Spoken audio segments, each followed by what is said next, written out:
Hi ಗೆಳೆಯರೆ, ಎಲ್ಲರಿಗೂ ನಮಸ್ಕಾರ. 2025ರ IPLಗಾಗಿ ಹೊಸ ತಂಡ ಪ್ರಕಟ.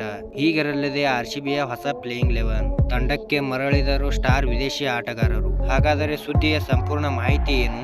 ಅಷ್ಟಕ್ಕೂ IPL 2025 RCB ತಂಡದ ಪ್ಲೇಯಿಂಗ್ 11 ಹೇಗಿರಲಿದೆ ಎಂಬುದರ ಬಗ್ಗೆ ಹೇಳುತ್ತೇನೆ. ವಿಡಿಯೋ ಸಂಪೂರ್ಣವಾಗಿ ನೋಡಿ. ಅದಕ್ಕೂ ಮುನ್ನ ನೀವು RCB ಅಭಿಮಾನಿಗಳಾಗಿದ್ದರೆ ಈ ವಿಡಿಯೋಕ್ಕೊಂದು ಲೈಕ್ ಮಾಡಿ ಮತ್ತು ಇಂತಹ ಸುದ್ದಿಗಳಿಗಾಗಿ ಮತ್ತು ಇಂತಹ ಅಪ್ಡೇಟ್ಗಳಿಗಾಗಿ ನಮ್ಮ ಚಾನಲ್ ಅನ್ನು ಸಬ್ಸ್ಕ್ರೈಬ್ ಮಾಡಿ. ಬರೀ ಮತ್ತು ವಿಡಿಯೋ ಸ್ಟಾರ್ಟ್ ಮಾಡೋಣ. ಸೌದಿ ಅರೇಬಿಯಾದ ಜಿದ್ದಾದ್ ನಗರದಲ್ಲಿ ನಡೆದ 2025ರ IPL ಮೇಗಾ ಹರಾಜಿನಲ್ಲಿ ಎಲ್ಲ 10 ಫ್ರಾಂಚೈಸಿಗಳು ಬಲಿಷ್ಠ ತಂಡಗಳನ್ನು ಕಟ್ಟುವಲ್ಲಿ ಯಶಸ್ವಿಯಾಗಿವೆ. ಎಲ್ಲ ಫ್ರಾಂಚೈಸಿಗಳಂತೆ RCB ಕೂಡ ಈ ಬಾರಿ ಅಳೆದು ತೂಗಿ ಹಲವು ಸ್ಟಾರ್ ಕ್ರಿಕೆಟಿಗರನ್ನು ಖರೀದಿಸಿದೆ. ಅವರಲ್ಲಿ ಯಾರು ಪ್ಲೇಯಿಂಗ್ 11ನಲ್ಲಿ ಸ್ಥಾನ ಪಡೆಯಲಿದ್ದಾರೆ ಎಂಬುದನ್ನು ನೋಡುವುದಾದರೆ ಹೀಗಿದೆ ನೋಡಿ. ಕಳೆದ ಬಾರಿ ಕೋಲ್ಕತಾ ನೈಟ್ ರೈಡರ್ಸ್ ತಂಡದ ಪರ ಆರಂಭಿಕರಾಗಿ ಕಣಕ್ಕಿಳಿದು ಅಬ್ಬರ ಸೃಷ್ಟಿಸಿದ ಇಂಗ್ಲೆಂಡ್ನ star wicket keeper Phil Salt RCB ಪರ ಆರಂಭಿಕನಾಗಿ ಕಣಕ್ಕಿಳಿಯುವುದು ಖಚಿತವಾಗಿದೆ. ಇದರ ಜೊತೆಗೆ ಸಾಲ್ಟ್ ವಿಕೆಟ್ ಕೀಪರ್ ಆಗಿಯೂ ಕಾಣಿಸಿಕೊಳ್ಳಲಿದ್ದಾರೆ. ಎಂದಿನಂತೆ ವಿರಾಟ್ ಕೊಹ್ಲಿ ಈ ಬಾರಿಯೂ ಆರಂಭಿಕರಾಗಿ ಕಣಕ್ಕಿಳಿಯಲಿದ್ದಾರೆ. ಕಳೆದ ಕೆಲವು ಆವೃತ್ತಿಗಳಿಂದ ಆರಂಭಿಕನಾಗಿ ಯಶಸ್ವಿಯಾಗಿರುವ ಕೊಹ್ಲಿ ಆರಂಭಿಕ ಜವಾಬ್ದಾರಿಯ ಜೊತೆಗೆ ನಾಯಕನಾಗಿಯೂ ತಂಡವನ್ನು ಮುನ್ನಡೆಸುವ ಸಾಧ್ಯತೆ ಇದೆ.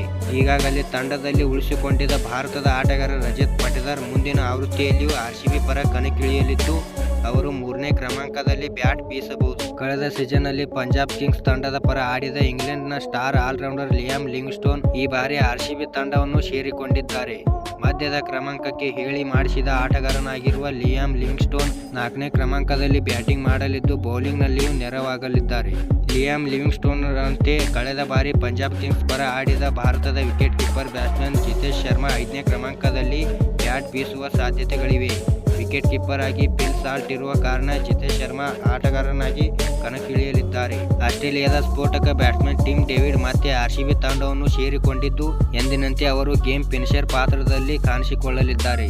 ಅಂದರೆ 6ನೇ ಕ್ರಮಾಂಕದಲ್ಲಿ ಟಿಮ್ ಡೇವಿಡ್ ಆಡಲಿದ್ದಾರೆ. ಕಳೆದ ಸೀಸನ್ನಲ್ಲಿ ಲಕ್ನೋ ಸೂಪರ್ ಜೈಂಟ್ಸ್ ತಂಡದ ಪರ ಆಡಿದ ಸ್ಪಿನ್ ಆಲ್ರೌಂಡರ್ ಕೃಣಾಲ್ ಪಾಂಡ್ಯ ಇದೇ ಮೊದಲ ಬಾರಿಗೆ RCB ಜೆರ್ಸಿಯಲ್ಲಿ ಕಾಣಿಸಿಕೊಳ್ಳಲಿದ್ದು ಅವರು 7ನೇ ಕ್ರಮಾಂಕದಲ್ಲಿ ಕಣಕ್ಕಿಳಿಯಲಿದ್ದಾರೆ. ಟೀಮ್ ಇಂಡಿಯಾದ ವೇಗಿ ಭುವನೇಶ್ವರ್ ಕುಮಾರ್ 14 ವರ್ಷಗಳ ನಂತರ ಮತ್ತೆ RCB ತಂಡವನ್ನು ಸೇರಿಕೊಂಡಿದ್ದಾರೆ.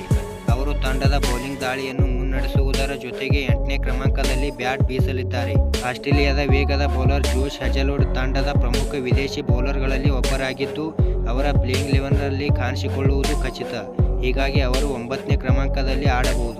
ಇನ್ನು ಈ ಮೊದಲೇ RCB ತಂಡದಲ್ಲಿರುವ ಭಾರತದ ಯುವ ವೇಗದ ಬೌಲರ್ ಎಸ್ ದಯಾಳ್ ತಂಡದಲ್ಲಿ ಆಡುವುದು ಖಚಿತವಾಗಿದ್ದು ಅವರು 10ನೇ ಕ್ರಮಾಂಕದಲ್ಲಿ ಆಡಬಹುದು. 11ನೇ ಆಟಗಾರನಾಗಿ ಸುಯೇಶ್ ಶರ್ಮಾ ಕಾಣಿಸಿಕೊಳ್ಳುವುದು ಸಾಧ್ಯತೆ ಇದೆ. ಕಳೆದ ಬಾರಿ ಕೋಲ್ಕತಾ ನೈಟ್ ರೈಡರ್ಸ್ ತಂಡದ ಪರ ಆಡಿದ ಸುಯೇಶ್ ತಮ್ಮ ಗೂಗಲಿ ಸ್ಪಿನ್ ದಾಳಿಯ ಮೂಲಕವೇ ಎಲ್ಲರ ಮೆಚ್ಚುಗೆ ಪಾತ್ರರಾಗಿದ್ದಾರೆ. ಧನ್ಯವಾದಗಳು. ಇಲ್ಲಿವರೆಗೆ ವಿಡಿಯೋ ನೋಡಿದ್ದಕ್ಕೆ. ವಿಡಿಯೋ ಹೇಗೆ ಆಗಿದೆ ಎಂದು ಕಮೆಂಟ್ ಮಾಡಿ ಮತ್ತು ಇಂತಹ ಸುದ್ದಿಗಳಿಗಾಗಿ ಮತ್ತು ಇಂತಹ ಅಪ್ಡೇಟ್ಗಳಿಗಾಗಿ ನಮ್ಮ ಚಾನಲ್ ಅನ್ನು ಸಬ್ಸ್ಕ್ರೈಬ್ ಮಾಡಿ ಮತ್ತು ಹಂಗ ನಿಮ್ಮ ದೋಸ್ತರಿಗೆ ವಿಡಿಯೋ ಶೇರ್ ಮಾಡಿ. ನಮಸ್ಕಾರ.